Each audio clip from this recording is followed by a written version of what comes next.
Daily taste the daily. తెలంగాణలో cabinet విస్తరణ సంక్రాంతి తర్వాత జరగబోతుందా? మిగిలిపోయిన 2 పోస్టుల్ని భర్తీ చేసేందుకు కాంగ్రెస్ పెద్దలు రెడీ అయ్యారా? ఇటీవల ఢిల్లీ వెళ్లిన సీఎం రేవంత్ రెడ్డి మంత్రివర్గ విస్తరణపై క్లారిటీ తీసుకున్నారా? గతంలోనే ఓ నేతను డిప్యూటీ స్పీకర్గా ప్రకటించారు. ఈ ప్రకటన వచ్చి దాదాపు 6 నెలలు అవుతుంది. అయినప్పటికీ ఆయన ప్రమాణం చేయలేదు. మంత్రి పదవి కోసమే ఆయన ప్రమాణం ఆగిపోయిందా?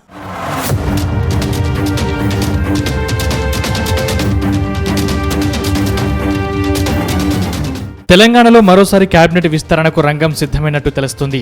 సంక్రాంతి తర్వాత మంత్రివర్గ విస్తరణ మరోసారి జరిపే అవకాశాలున్నాయి.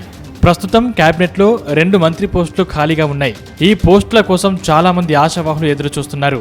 ఇటీవల మంత్రివర్గ విస్తరణ జరిగితే చెన్నూరు ఎమ్మెల్యే వివేక్ వెంకటస్వామి, ధర్మపురి ఎమ్మెల్యే అడ్లూరి లక్ష్మణ్ కుమార్ కు మంత్రి పదవి దక్కింది. ఆ తర్వాత జూబ్లీహిల్స్ బైపోల్ సమయంలో మైనారిటీ కోటాలో అజారుద్దీన్ కు మంత్రి పదవి దక్కింది. ఇప్పుడు 2 పోస్టులు ఖాళీగా ఉండడంతో ఇందులో ఓ పోస్టును ఎస్టీ నేతకు ఇస్తారని జోరుగా ప్రచారం సాగుతుంది.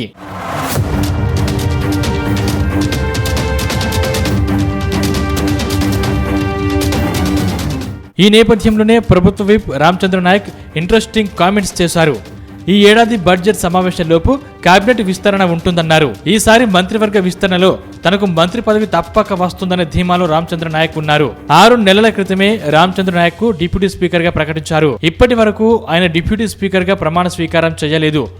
అయితే మంత్రి పదవి వస్తుందనే ధీమాలోనే ఆయన డిప్యూటీ స్పీకర్ గా ప్రమాణం చేయలేదని ప్రచారం సాగుతుంది. త్వరలోనే మంత్రివర్గ విస్తరణ ఉంటుంది. తనకు మంత్రి పదవి వస్తుందనే భరోసాలో రామచంద్ర నాయక్ ఉన్నారని తెలుస్తోంది.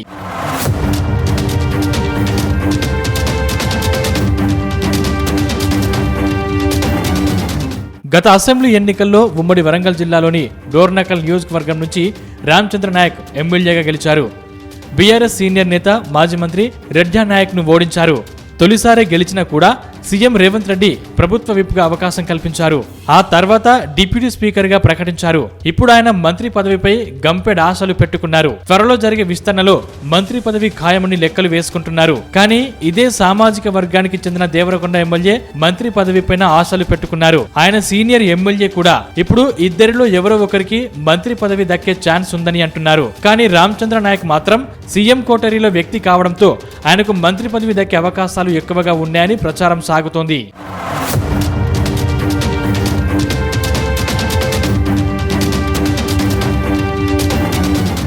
మొత్తానికి సంక్రాంతి తర్వాత జరిగే విస్తరణలో మంత్రి పదవులతో పాటు ఇతర నామినేటెడ్ పోస్టులు కూడా భర్తీ చేస్తారని తెలుస్తోంది. ఇన్నాళ్లుగా పదవుల కోసం ఆశగా ఎదురు చూస్తున్న నేతలు ఈసారి పదవి దక్కితే మరో 3 ఏళ్లైనా పదవిలో కొనసాగవచ్చని లెక్కలు వేసుకుంటున్నారు. ఇప్పటికే కొందరు నేతలు ఢిల్లీలో పార్టీ పెద్దలను ప్రసన్నం చేసుకునే పనిలో ఉన్నారని తెలుస్తోంది.